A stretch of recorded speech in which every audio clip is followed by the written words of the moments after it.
Oi, Olá, meu nome é Luciana Munhoz. eu sou a Thais Maia e nós somos as Bioéticas, e o nosso canal é voltado para a esfera da saúde e do direito.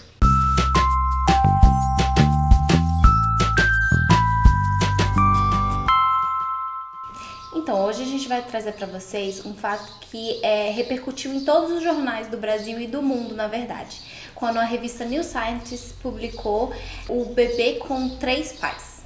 Ele ocorreu, na verdade, saiu a notícia no dia 27 de setembro de 2016 e falava exatamente isso, era um bebê que tinha um DNA de 3 pais diferentes. Antes da gente adentrar nessa notícia, vamos falar um pouquinho dessa família, né? É uma família jordaniana que queria há 20 anos ter os seus filhos. Depois de 10 anos, né, de união, esse casal acabou engravidando, só que daí sofreu um aborto espontâneo. E depois, mais 3 abortos espontâneos se seguiram nesse casal, né? E, bom, em 2005 eles acabaram conseguindo ter a sua filha, mas eles acabaram descobrindo que todos esses abortos que aconteceram com eles poderiam ter como causa as mutações genéticas da mitocôndria da mãe.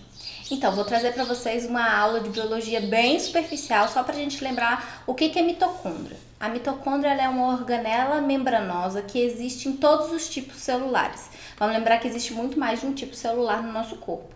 E em todos os tipos celulares tem essa mitocôndria. Qual é a importância da mitocôndria?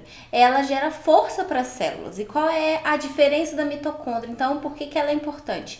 Porque ela tem um material genético distinto do material genético da célula em que ela habita, né, gente? Tem a célula, tem um material genético e a mitocôndria tem um material genético distinto desse da célula. Bom, então retomando, essa filha desse casal, ela acabou desenvolvendo uma síndrome rara, uma doença rara chamada síndrome de Leica. Essa síndrome, ela causa grandes transtornos no sistema nervoso central e acaba afetando tanto o cérebro como os músculos e os nervos também. Então, aos 6 anos, essa menina acabou morrendo e o casal teve um outro filho ainda, que também morreu com 8 meses por conta dessas mutações genéticas mitocondriais maternas.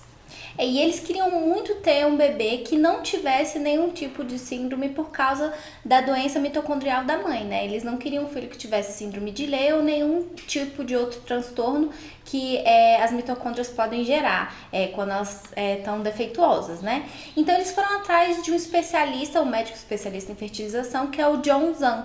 E ele com a equipe dele em Nova York, na verdade o procedimento, vamos lembrar que foi feito no México, né? Verdade. Eles tinham que criar um bebê que tivesse o DNA da mãe, o DNA do pai, sem o DNA mitocondrial da mãe. Essa era a chave. Pois é, a gente vai passo a passo porque você pode estar um pouco assustado com tudo isso. Mas vamos lá. Esse tipo de fertilização in vitro, de reprodução assistida, existe já, né? E o único país que tem uma lei que regulamenta hoje, atualmente, esse tipo de reprodução é o Reino Unido. Bom, lá eles regulamentam o que eles chamam de fertilização por transferência pronuclear. Então, como que acontece essa fertilização aí lá no Reino Unido, na lei que está lá no Reino Unido?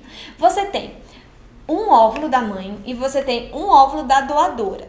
Ambos os óvulos são fertilizados pelo espermatozoide paterno.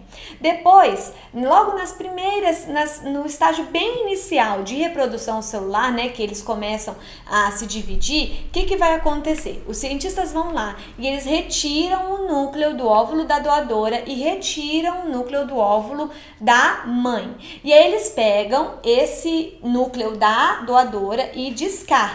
Pegam o núcleo da mãe e colocam no óvulo, né, que tá lá sem o seu núcleo, né, da doadora, que foi retirado, eles colocam o da mãe lá. É como se fosse um transplante de núcleos celulares de óvulos. Então, esse núcleo materno, né, que foi colocado no óvulo da doadora, ele que vai conter características como altura, cor dos olhos, né, essas características aí fenotípicas que a gente herda dos nossos pais, né, então, e genotípicas também, né?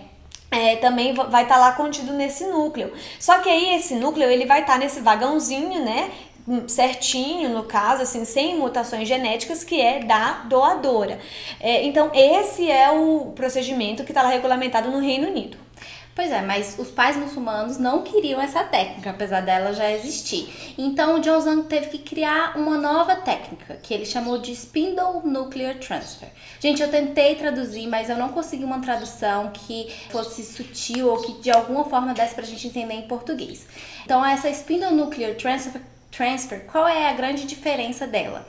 É que os pais muçulmanos, eles são contra o descarte de embriões. Então, o que ele fez? Antes de haver a fecundação do óvulo da doadora e do óvulo da mãe, como ocorre na transferência pró-nuclear, ele pega os óvulos sem ter tido nenhum tipo de fecundação. E aí ele vai pegar...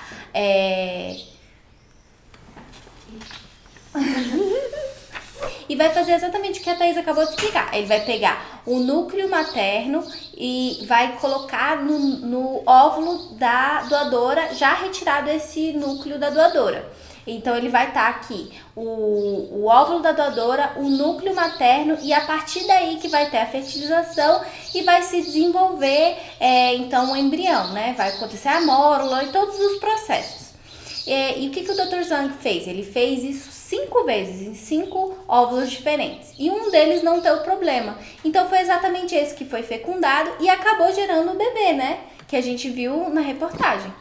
Bom, então você pode estar um pouco assustado com todos esses procedimentos, eles realmente não são muito populares, né? A gente não ouve falar muito deles, mas o que é interessante a gente pontuar aqui é que já existia um procedimento, né, que é esse do Reino Unido, lá regulamentado no Reino Unido, e o Sr. Zhang, ele conseguiu ampliar, né, trouxe mais uma forma aí de fazer esse tipo de transplante de núcleo celular, evitando que se passasse, né, doenças hereditárias por conta de mutação genética mitocondrial materna, né? Então, essa é a grande inovação que o Sr. Zhang trouxe aí nesse seu procedimento.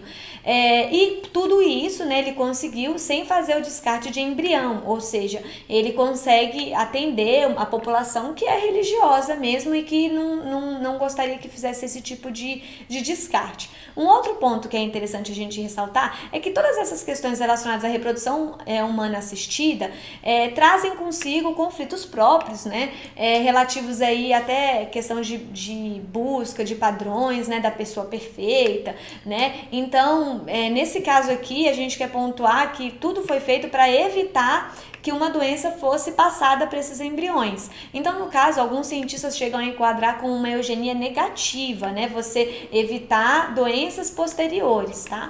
O que eu acho interessante também a gente trazer para vocês é que já foram feitos diversos testes nesse bebê e que ele tem menos de 1% de mutação. E geralmente para ocorrer alguma mutação, para que ela venha se desenvolver, tem que ter pelo menos 18% de chances para que ela ocorra. Então a gente está falando aqui de um bebê que já tá com 5, 6 meses, né? Agora que vai ao ar o vídeo que a gente falou, né? Ele já tá bem, ele tá completamente saudável. Então isso é fenomenal. Ele conseguiu realmente criar uma nova técnica de reprodução assistida e não apenas teorizar sobre ela, mas fazer com que ela acontecesse. E tem um bebê aí saudável que tá muito bem. Pois é, e você pode estar se perguntando o que essas duas advogadas estão falando sobre genética, né, engenharia genética. Bem, onde que fica o direito nisso tudo, né? A gente quer pontuar aqui com vocês que o fato, ele sempre vai anteceder a norma ela sempre vem depois, né? Primeiro o fato acontece, depois a norma vai regulamentar. Acho que não existe uma norma que antevê um fato, né? Então o direito ele tá mesmo nessa corrida para alcançar os avanços tecnológicos em saúde e regulamentar todos eles, né? Então, no caso do Reino Unido, foi em fevereiro desse ano que o parlamento regulamentou essa forma, né, que a gente debateu aqui, que é a transferência pró-nuclear.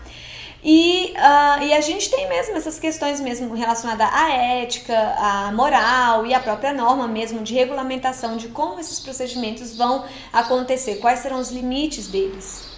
Pois é, gente, se você tiver algum fato que você queira trazer pra gente ou então quiser comentar, não deixe de colocar aqui nos comentários pra gente. Se você tiver algum tipo de fato que ocorreu na sua família, de reprodução assistida ou qualquer outro tipo de novidade, né, de aplicação de tecnologia em saúde que ocorreu da sua família, não deixe de comentar, quem sabe a gente não te traz aqui no programa pra falar sobre isso, ou então a gente somente realmente fale sobre o que ocorreu com você. Então É isso por hoje. É isso. Se você gostou do vídeo, não se é. esquece de dar um like e se inscrever. Tchau! Tchau.